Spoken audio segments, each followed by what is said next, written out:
You're visiting the Mom Next Door and our stories of faith. I'm glad you dropped by for a visit. Please stay a while and hear what the Lord has done in the lives of moms just like you and me.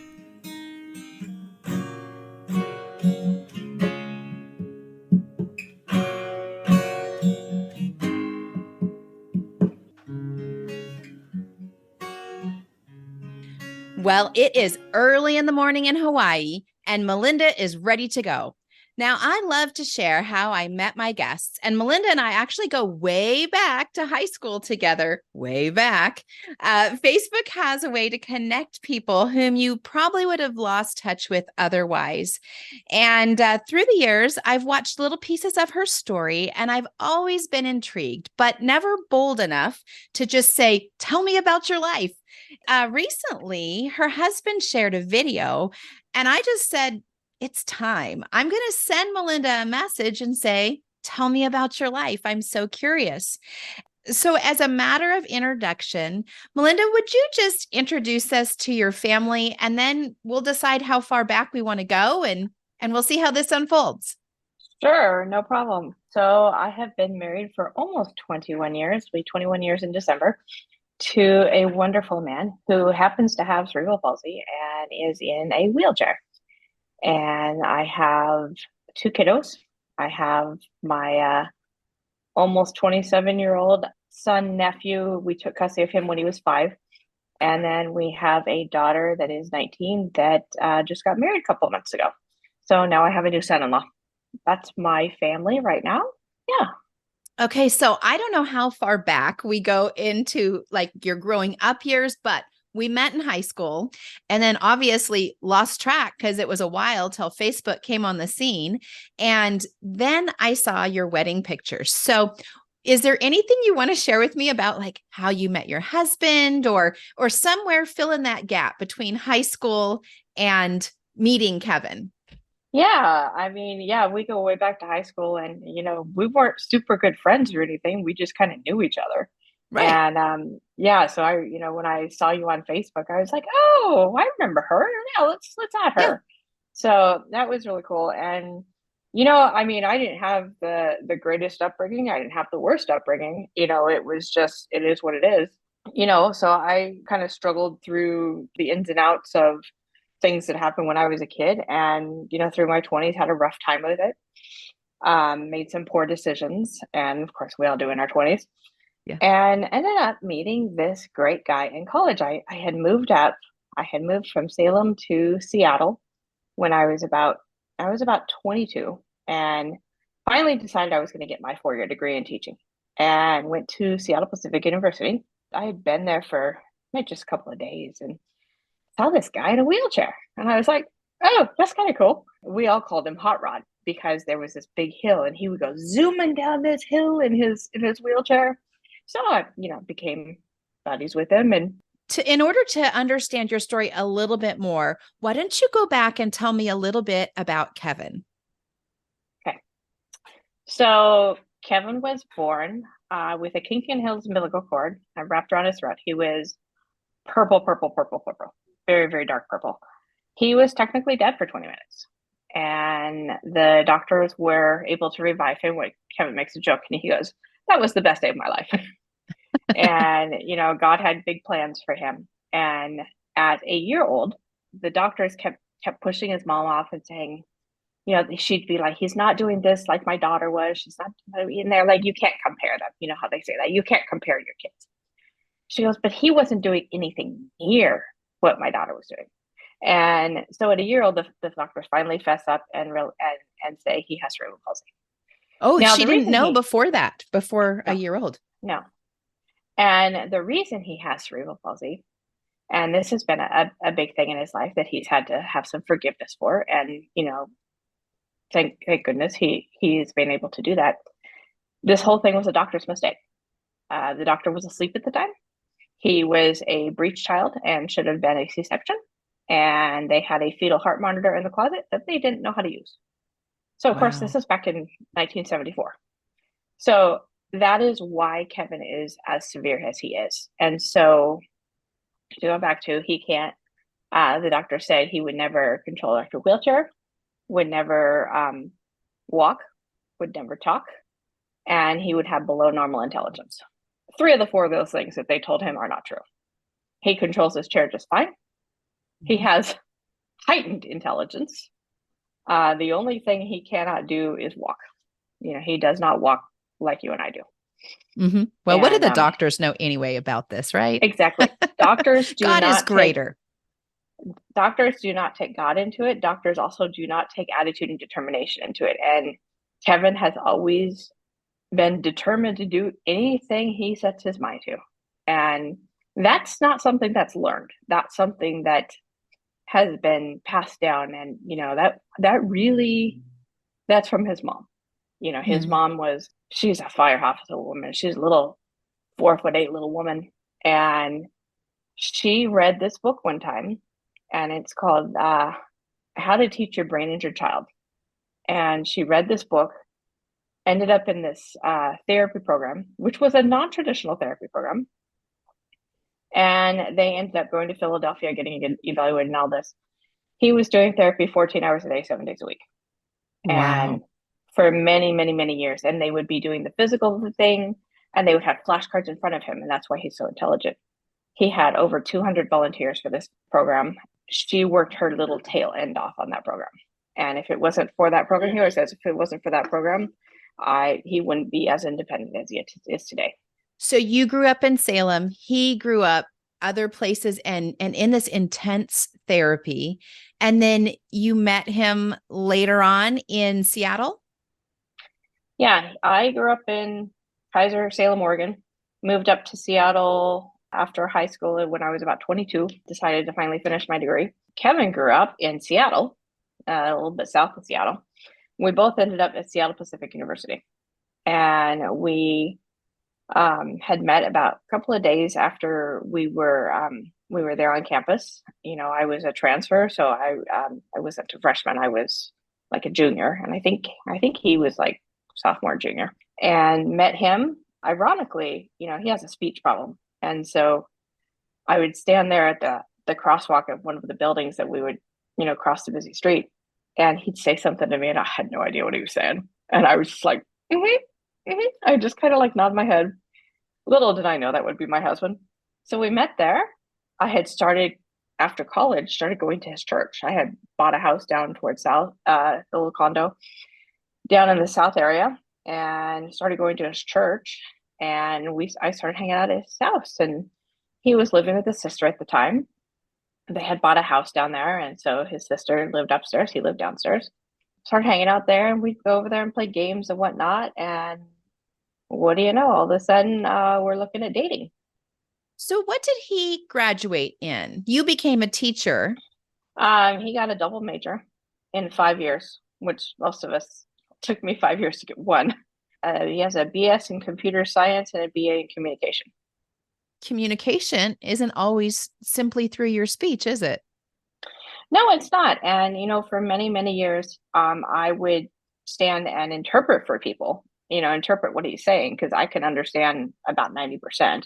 I would say it's like a different language. It's like if you lived with somebody with a different language, you'd be able to understand what they said. He's very good at the art of communicating with people. He just does it in a little bit different way. Now he does it on his iPad. He types things out on his iPad with people that he doesn't know, people that he knows, like me and his family. I hate it when if he ever tries to type, he never tries to type to me, but occasionally if there's a crowded room and he tries to type, I was like, stop typing. Don't you type to me.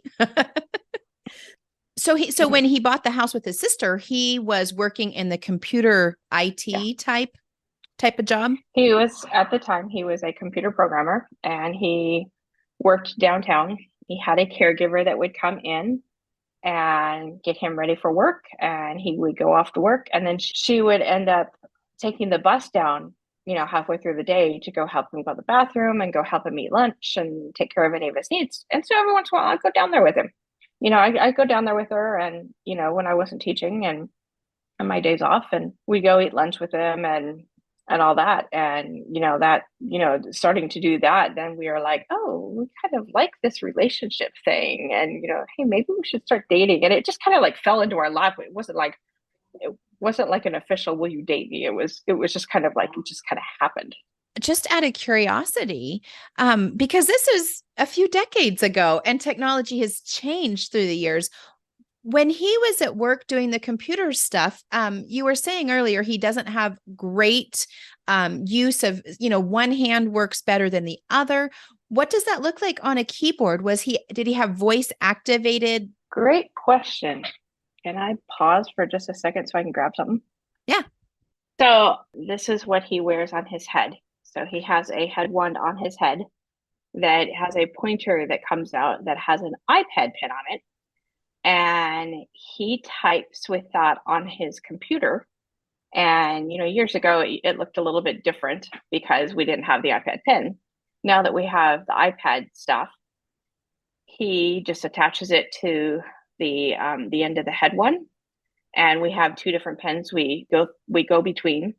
That's just the way he types, and he probably types faster than I do because he does a lot of the prediction software Right. out there. And so he does a lot of prediction software. So a lot of times he's only typing like 3 or 4 letters, and then he just picks it from the list. So yeah, he's got the technology has really advanced for when it comes to people with disabilities. Yeah, for sure. So what you were showing me, because everybody can't see it, is like a little headband, and it has this pointer pen attached to it. And a little later, we're going to actually link to Kevin's YouTube channel, and so people will be able to go online and watch his YouTube channel, get to know Kevin a little bit, and then when you watch that, it will make sense. Like what you see, you'll be like, "Oh, I know what that is." So it's actually not on YouTube yet. It's Facebook and Instagram, and it's social media. The plan is, I think, to put it on YouTube, but he's growing this. He's just okay. starting to do a couple of videos, and it's just growing this. Okay, it's going to roll out. And Yeah. I will be putting in the show notes anything that you give me as far as where to find him.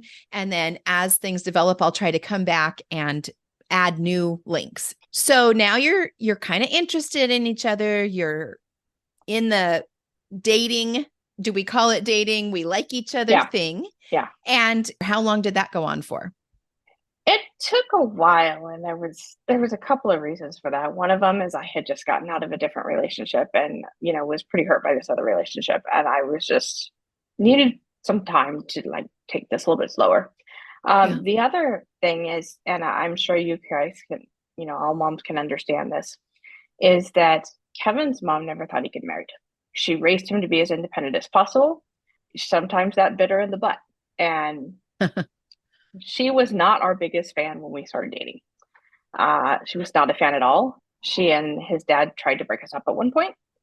We actually had one of our days was pretty traumatic in the fact that she was just not happy, and she did not want him dating anybody. And we Protective worked of her through that. son, I'm Yeah, sure. she's very protective, and it's like, you can understand of a disabled person. And she goes, well, she must be after his money, because at the time he had about 50,000. It wasn't anything major.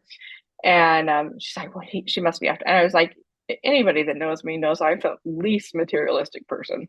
I just don't care about money. I don't care about materialistic things. It's interesting. Fast forward to our wedding, and they actually paid for half of our wedding. So it ended up working out. It ended up that they supported you. Yeah, over the years she has supported me, and over the years she has supported us. And it was really when we had our daughter, then she was like, oh, she's for real, she's here to stay. Mm-hmm. And by the end of her life, she was calling me her daughter and telling everybody, oh, my daughter's coming to town and blah blah. And she'd never even say the daughter-in-law part. Uh-huh. Well, so you ended up, a little part of your story, that you guys got married, and then not long after you were married, you ended up adopting your nephew, I think you said. It was actually 6 months before we got married. My brother, we all have colorful families. Well, this is my colorful family. My brother ended up in jail. We knew he was going to jail, and his wife at the time was not really capable of taking care of a child. She has a lot of mental illnesses. She's got a lot of things going on. And so she wasn't really able to take care of him. And so they asked me, they're like, will you take care of him for this 1 month? It's like, sure. Well, that 1 month ended up being his lifetime. And, they asked if, if he could come stay with me. And I was like, sure. And so then so that was 6 months before we got married, he moved in with us. Mm-hmm. And then when he was about 8, they had come up and they asked him, who do you want to live with? And he goes, I want to live with Auntie because, we cared for him. Yeah. We parented him, and he wasn't getting that with his biological mom and dad. Yeah, it was interesting because we didn't get that honeymoon period. We're now getting it now because now our kids are, just in the last 2 months have been out of the house. So we're Right. now getting You're that, empty nesters now. yeah, that empty nest time.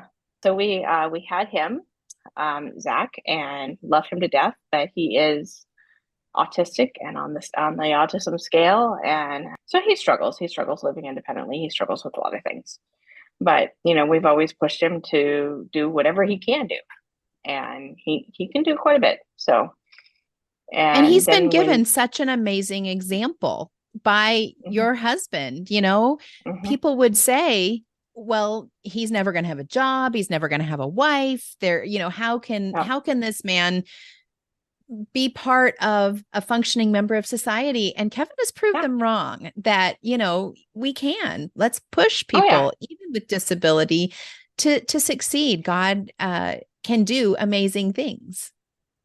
Oh, and God has done amazing things. Let me just tell you a little bit about what God has done in Kevin's life. When Kevin was going through this major therapy program that was, 14 hours a day, 7 days a week, they needed a therapy.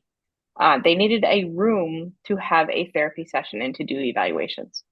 And they ended up at, what do you know, a church.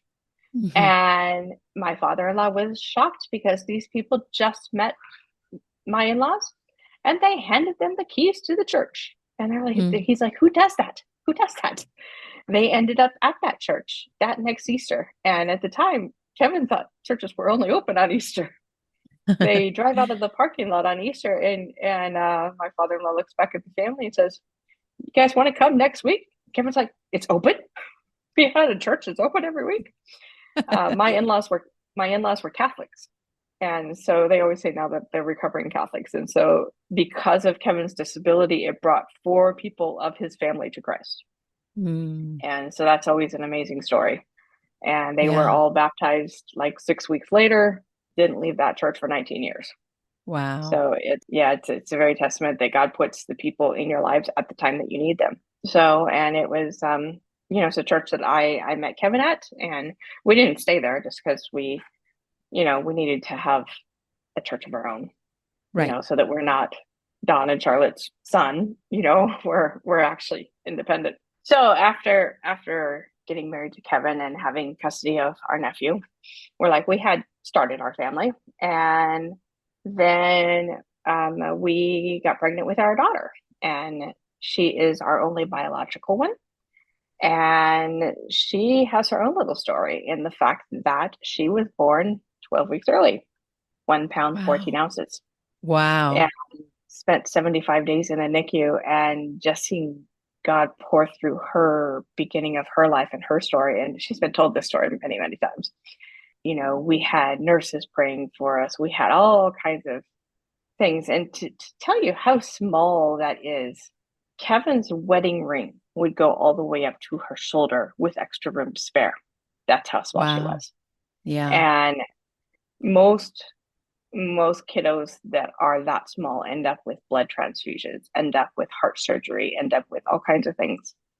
And it's very, very interesting because through God, she did not have heart surgery. She did not have a blood transfusion, which is unheard of for a 28-weeker. Wow. 28 weeks. Yeah.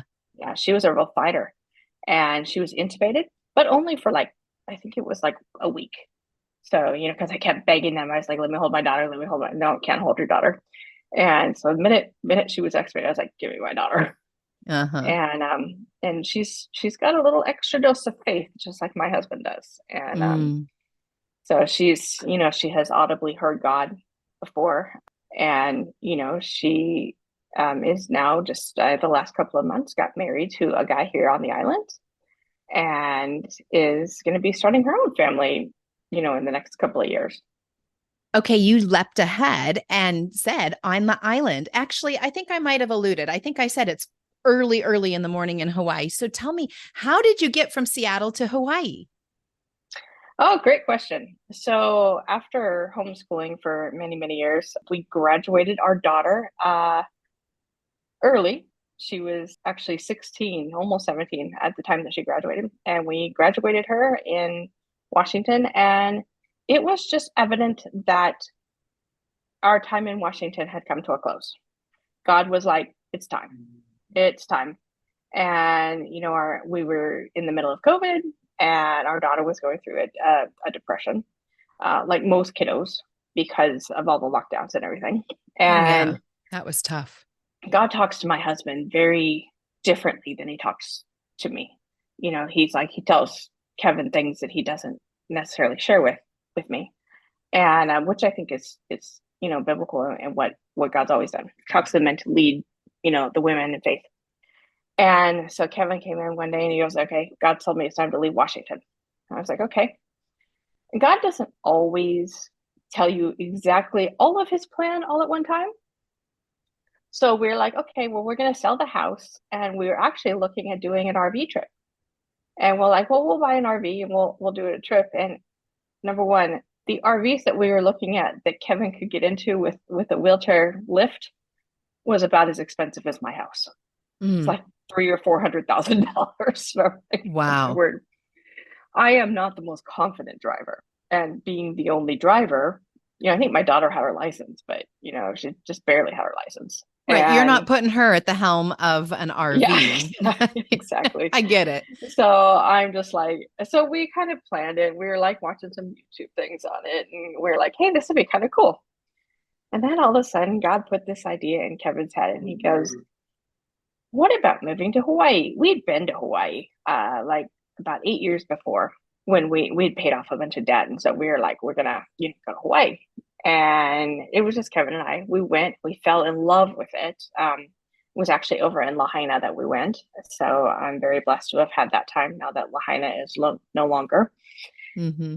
So, and we both always dreamed of retiring here. And we're like, housing market was going crazy. So we were, good in the finances. And the first thing he said, he's like, when I moved to Hawaii, I think God's calling us to Hawaii. I told him he was nuts because it's so expensive here. And then he went and told our daughter, and that's all that took. So we moved to Hawaii. Oh, Yeah. daughters have a way of influencing dads, don't they? Oh yes, yes. The dad daughter relationship there at that time was very, very strong. Yeah. And no, dad is watching his daughter listen to a different man, listen to her husband, which is exactly what she should be doing. Right. And she And met yeah, him there in Hawaii, right? She didn't know him ahead of time. no, she did not. She met him just actually only just right after Valentine's Day this year. Okay. And they met and they got married July 5th. So they only dated for 4.5 months. Okay. And it was very, very quick. But we knew the minute we'd met him, we knew this was the guy. We knew it. We just knew. Just something that God tells you. It's like, this is the guy. Right. You So, had a piece about it for sure. oh yeah, yeah, definitely. And Yeah. yeah, God always tells Kevin, he's like, this is the guy. And he did walk in, and he's much different than any guy she'd ever dated. Mm, Very outgoing, very boisterous, just very, very confident in himself. And yeah. So he works really hard and provides for her and all that good stuff. So yeah. Yeah. So you could with full confidence release her to mhm, him. mhm. Yep. And she is a stay-at-home wife and loves it. Mm-hmm. And he encourages her with she has been a horseback rider for a very long time, and she had to give up her horse in Washington, and so he encouraged her to finally start leasing a horse. So now she's leasing a horse. And Oh, they're both kind of country people, and she loves the country and he loves the country. And so they go, and he goes and hangs out with her and watches her ride and kind of takes over the mom and daughter horse thing. Because we did that for many, many years. you've been So relieved of your duties there. yes. And which is a good thing. It's like you go on with your lives. And one of the things that we have been able to do is share Kevin's story in the fact that he is now what's called a busker. And a busker is somebody that goes out on the street. And I was not all for this when he started this. I did not want it to look like panhandling or anything like this because I'm like, mm-mm.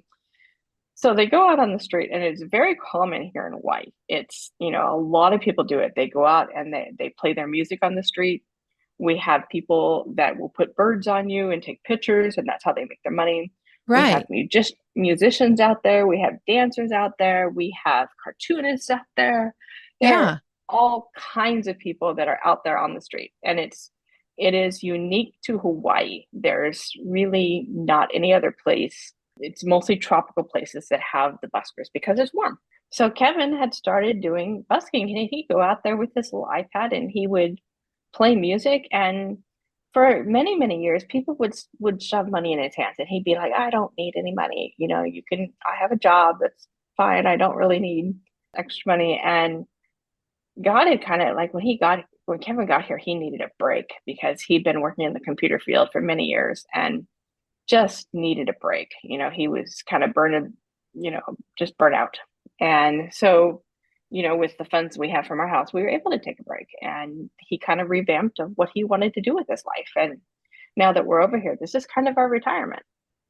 And so Kevin started hanging out on the street and playing music, and people just would give him money. He started inspiring people. And so that's kind of like where God has led us. And he's able to talk to all kinds of people on the street, and they take his message of hope to other parts of the world because they're from other parts of the world. We met a young man with cerebral palsy over here, and was able to share with him and his parents. It was actually really interesting because Kevin's dad was here at the time, so he was able to talk on the parent side and sent these guys back to Australia with hope that their son would someday be able to be married and someday be able to have a college degree and a job Mm. and all of this stuff. We meet all kinds of people out there. So he has a little LED sign on his chair, and he'll put little messages on there, and then he has a voiceover that just gets little snippets about people with disabilities. He actually has it in the Morgan Freeman voice. So it's really kind of interesting. So he's been doing that, and we just started putting he now has a 360-degree camera on his chair, so he can video anything he needs to. And I spend most of my days taking care of Kevin and taking care of that stinky wheelchair. So spent my day yesterday just souping it up. I'm calling him Robo Kevin now. He's got He's no longer Hot Rod Kevin. He's Robo no, Kevin. he is now Robo Kevin. He has got an iPad on his chair. Now he's got 2 speakers. He's got a camera. He's got a donation bucket. He's got or we call it tips, tips bucket. And people will come by, and when he inspires people, we have had people put in $100 bills before. We had one guy come in and put in almost $500 one day. And that Wow. was one of our high ones. There are people that don't understand what he's doing and that think he's homeless. And I don't know how you can think he's homeless with a souped up chair like that. But we have the other side too that really understand what he's doing and Mm-hmm. are able to, gift him in a way that helps him with his life and helps him with his it's kind of a ministry. Yeah, I And think it's turned so into that. it has. It really has. And so, yeah, so it's been, I always thought when we moved over here, because it's so expensive, that we would both be having to work. And I was quickly told otherwise by God. I took on 2 tutoring jobs, and Kevin lost a lot of weight because nobody was feeding him. And so those jobs did not last very long. Mm-hmm. And I came home, and Kevin's like, yeah, I don't really want you to work. So I was like, okay. So I stay home. I help Kevin with all of his needs, and of course maintaining the wheelchair, which is a big thing. I spent most of the day doing that yesterday. But he is the sole provider for you, which Hey, is, that's amazing. yeah. Yeah. For somebody as affected as he is, to be the sole provider is shocking because Mm-hmm. it takes a lot of energy for him. He's been saying, he's like, his body's getting tired. He says, my body feels like it's lived the life of 5 people, because Mm. that's how much energy it takes for him to control his body. Mm. And, it gets very tiring at times, but Kevin pushes through. He Mhm. always has. He's pushed through and Mhm. he's done some amazing things in his life. He's had people tell him he would never get married, he'd never graduate from college. He has 2 college degrees and he got married and had a family and he had a business. He had a computer support business. He's done so much more than anybody. That's, what we say is like, when you listen to doctors, they don't know what God can do. They don't put attitude and determination into their diagnoses. And it's sad because even today they are telling people with children with cerebral palsy the same 4 things that they told Kevin's parents that he'd never do. Mm. Has it become more clear now that you're on the ground in Hawaii, like why God called you there? Oh yeah. Yeah, definitely. We had some experiences when to the fact that we came here with no place to live and we knew we were going to stay in hotels until we found a place to live. Took us Mhm. 3 weeks. The first place we saw had what we call a roll-in shower, whereas the shower is pretty flat and you just roll the wheelchair right in. And in our house, that takes about $50,000 to do that. And we found a condo that was already accessible, and we knew that we would probably never be able to buy a house here. And so we Mhm. rent it. And I really don't care because the nice thing about renting is when something is wrong, you just call somebody That's and true. Home you don't maintenance have to is pay for different. it. Hmm. Yeah, it's the majority of middle class families over here, they rent. It's been really nice, and we live in a place where we do not need a van. We do not need a wheelchair van. He can literally walk out the front door and go down to where he does his busking at. He can go to the bank, he can go to the store without a car. Now, I know she passed away a year ago or 2 years Yeah, ago, your mother-in-law, but I would yeah. love to have interviewed her and asked her some questions. I know she's made a great impression on your life and Oh obviously yeah. the life of Kevin. So could you just tell me about your mother-in-law? Oh yes. My Hopefully I don't get choked up here. My mother-in-law was more important than my own mother. My own mother is not motherly. So I didn't have an example of what kind of mother to be. I did not know how to be motherly. I didn't know any of that. And when I met Charlotte, she's a little spitfire, and she's a little 4'8" powerhouse. She'd be 4'8", but she raised, how many brothers did she have? I think she had 7 brothers, and she raised them all. Her mom Mm. and dad worked 2 jobs, and so she was the one at home taking care of these brothers. And to this day, that they will, shake in their boots. And she has been Kevin's biggest advocate. Sometimes that bit her in the butt because she was like, "I'm not sure I want you to, move on to a college campus by yourself," and he did it anyway. She gave And him the tools he needed to be yeah, independent, and then he yeah. went right out and did it. Yeah. So she was always in support of us. She had a very close relationship with our daughter. So when we got married, you know how you always, stand up and kiss your bride, right? Well, Kevin can't stand. And so she's like, well, Melinda's just going to reach down. Oh, Melinda had different ideas. And I picked him up out of his wheelchair and we kissed. And she looked at me after the wedding and she goes, "I was just fine till you had to stand him up." And so then she starts crying and everything. But she was an amazing woman. She led this therapy program that was 14-hour days, 7 days a week.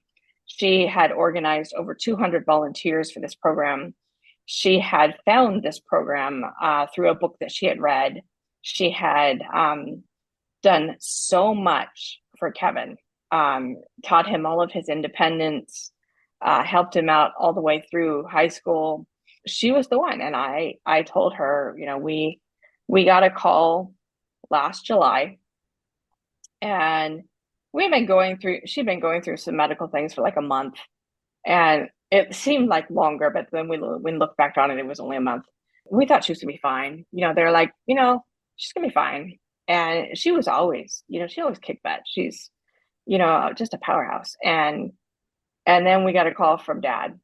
You got 24 hours to get to Seattle to say goodbye. And it was one of the darkest times in our marriage because of what she meant to my husband and what she meant to me. And, she had just been on the islands 3 months prior. And I really feel like God allowed that trip. They were there here for a month, allowed that trip because we have so many memories from that trip. His mom and dad were married for 55 years. So a very long marriage. Unfortunately, she missed meeting our son-in-law by about 6 months. So he gets to hear about her, but has never got to meet her. Right. So she is just an amazing, amazing woman, and we miss her dearly. We do miss her dearly. And she was an instrument in helping us raise our kids. And, just to give you an example, one day, I was pregnant with Gabby. And God kept waking her up in the middle of the night. She knew we were going to need help once the baby came. And God literally told her that we were going to move in and that she was going to create a kitchen out of her office and that she was going to put a door at the bottom of the stairs and how she was going to create an apartment down there. And she kept ignoring it. She's like, no, God, no, God, no, God. Finally, she accepted it. And we came over when we found out the sex of the baby. We came over to tell her. She's like, why don't you guys move in? My husband's response was like, nope, nope, nope. And I was just like, dear, you need to think about this, because knowing me, I think sometimes we realize as women, we try and do as much as we can, but there is a limit to how much we can do. And Right. I knew that having a baby in the house and having Kevin in the house was going to be a struggle. And I looked at him on the way home. I was like, you need to think about this. Long story short, we lived with him for 2 years. She was so instrumental in, if the baby was crying and I'd been up all night and I had to take care of Kevin, she'd come down, she'd take the baby. She and Gabby had an amazing relationship. So she was a great mom. She was amazing at showing Kevin how to be independent and how to think for himself, to the fact that, and she always said, she goes, oh, it was selfish. She goes, I didn't want him to live with me for the rest of my life. I was like, that's not selfish. I think we all want that for our kids. We want them to be independent. And, she was very, just a very strong woman of God. Sometimes she'd get a little attitude. She wanted certain things her way. But, when it came to Kevin and her family, that was like her biggest love. And she poured her heart and soul into Kevin and into her family. And because of that, he is, and I told her, I was like, I would not have the husband I have today without her. She really, really pushed him and helped him to be independent. I was thinking about even the childcare thing. You guys have raised 2 children together, and he may not have been able to physically, change the diapers or do some of the caretaking role things, but he was very present and has been and still is very present in the relationship and really the ministry that a father has to his children. And I think that we miss that sometimes. We think that if my husband isn't doing 50% of the work or we get like overwhelmed at that. But you've been able to see him and his fatherhood in a different way. And you guys have been able to co-parent as husband and wife together through this disability, which is an amazing testimony. So let me give you a couple stories here. One, Kevin is able to change diapers. Okay. Not physically. Kevin and I were actually talking about this the other day. There was a time that we were in Walmart. Him and Zach had gone, and Gabby had gone out to the van while I was gonna get a couple of things and come on out. Well, she had a big blowout. She was probably 6 months old.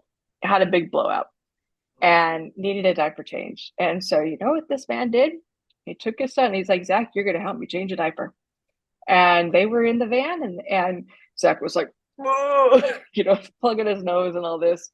But he would use any resource available to accomplish what he needed to accomplish. So he walked Yeah. Zach through the steps so that Yep. Zach could do it physically for him. Mm-hmm. Mm-hmm. Mm-hmm. Mm-hmm. That's so cool. And, on the husband side is like, there was a day that, we were cleaning the house and the floor needed to be vacuumed and we had an upright vacuum. And so he was going to vacuum the floor. And so he got out the vacuum and he turned on the vacuum and he pushed it with his feet, with his wheelchair and all this, and vacuumed the floor. Ended up ruining the cord because he ran over the cord. And our pastor comes up to him and he goes, Kevin, we need to talk. And he goes, what? He goes, what are you doing to me, dude? You're going to make me clean a house just because you learned to vacuum the floor? And it's like, well, why not? And so he was like, kind of like jokingly upset with Kevin, but Kevin will do whatever Kevin needs to do and Kevin will find a way. Whether he uses other people or he figures something out on his own. He has always been a great resource to be able to do that. And I mean, I can think of a couple of times when he's just done things that he's needed to do. There was one time when he had gotten out of his chair to go to the restroom and I was pregnant and I couldn't, for some reason, could not get the muscle to, because I was still transferring him when I was pregnant, couldn't get the muscle to get him up into his chair from on the ground. And so he got on his knees and he crawled out to the couch and he put his arms on the couch and he pushed his way up. That guy stood up on his own, even because he had to, because I couldn't do it. And, nobody was available. So he had to, so he will do. And that's the great thing about Kevin. And that's one thing that I've taken away from Kevin is like, what is it that is stopping me from doing something? Is it, I am perfectly capable of doing whatever I want. Why am I not doing it? And he has really taught me a lot in my life and, has taught people around him. And I mean, God could create a miracle and Kevin could stand up out of that chair tomorrow. He could. And we have the theory of God is going to allow Kevin to be however brings God the most glory. Yes. And because that's really, we're believers and that's how we should think. What is going to bring God the most glory? Is it going to bring God the most glory by Pam sitting here interviewing me and doing a podcast? Is it going to bring God the most glory of us raising our children to the best of our ability? Is it going to be us being involved in our grandchildren's lives? It is whatever is going to bring God the most glory. And it's like, if Kevin being in a wheelchair brings God more glory, then that's the way he's going to be. And we've had people come and we've had believers that come and think that they can heal him and pray over him. And sometimes we'll let them pray over us. But when it comes down to it, Kevin's happy. And I don't know if you've ever watched the show, The Chosen, that new show that's coming out, that's Bible. There is a piece in there in the last season where it's little John, and little John has a disability, and little John is being sent out to heal other people. And he's asking God, well, how can I heal other people if you haven't healed me? And Jesus's response in that is, well, little John, you believe in me. You don't need me to heal you to believe in me. These other people need healing to believe in me. And that's kind of where Kevin is. Kevin does not need healing to believe in God. Kevin has known that there's a God before he was even told that there was a God. When he was little and they weren't going to church, he knew there was a God. It's just a very powerful testimony that there are certain people that do need that. And Kevin's just not one of them. Well, I could say that Kevin and his life is a true inspiration to people, but I don't want to isolate just him because you are as well. And so I think you've given us encouragement, man. What you just said a minute or so ago was just amazing, that we can be just as determined and walk in strength, walk in, looking at our circumstances, looking what God has put in our hands and saying, why should I be held back? I'm going to trust the Lord and his story and his purpose. And what is it that will give him the most glory? And so I think that is just a really great way to wrap this up and say, Yeah. Let's do it, ladies. Like, what's around you? Let's just muster up the faith to give God the glory for whatever he's working out in our lives. Before I go, though, I do want to just remind people that I will put in the show notes the links to your Instagram, Facebook, and anything that comes out in the next little bit. Do you verbally want to give everybody a page or a name to go to? I don't think the website's quite up yet. Like I said, this is just doing these videos has just been in the last 2 or 3 weeks, and it's Okay. just there will be Pam will be able to put Facebook links, Instagram links. You can text us on there. If you ever want to email us, it is Kevin at Kevin and Andy Melinda Berg, BERG.com. And, we do a lot more messenger texting, versus email. So just be a little patient. We don't check it very often. And if you are heading to Honolulu, you need to go find out what corner he's going to be on and go meet Kevin in person. So if you are going to be in Honolulu, there is a mall called the International Marketplace. It is a very popular mall on the main street. If you go out to the International Marketplace, right by the Tesla, there's a Tesla store there. That's where Kevin sits. Well, Melinda, it's been such an honor to reconnect with you and to hear your story. I know that it is truly going to be an encouragement to so many. And so as we wrap up, I just want to ask you to close us out in a word of prayer. Okay, let's go to the Lord. Dear Lord, I just thank you for this time. And Lord, just thank you for connecting Pam and I, 30 years later. It's been very interesting to connect with her again. Lord, I ask that you would just be with everybody that's listening to this, that you will encourage them.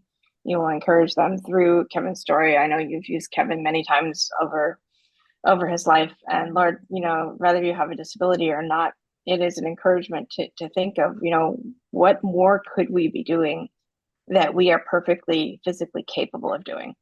Lord, whether that's homeschooling our kids or raising our kids or, whatever it is. And Lord, I know that you have a point to this podcast here.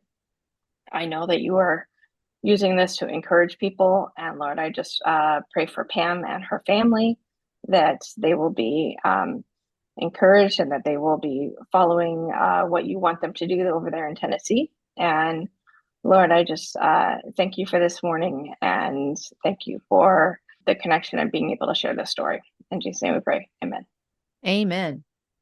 Okay, ladies. So if you want to chat a little bit more about this topic, please join me over in the Tending Fields Moms group on Facebook, where Tuesday we do a little recap. And throughout the week, we are there to encourage you. Thursday is prayer day. We would just love to meet you there, where we talk about the practical things of mom life.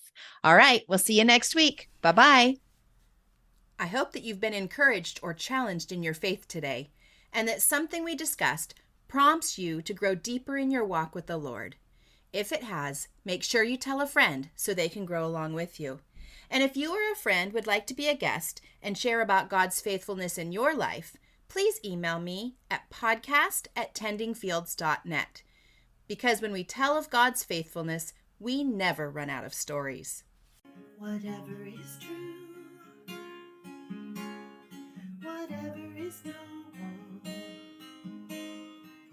think on these things.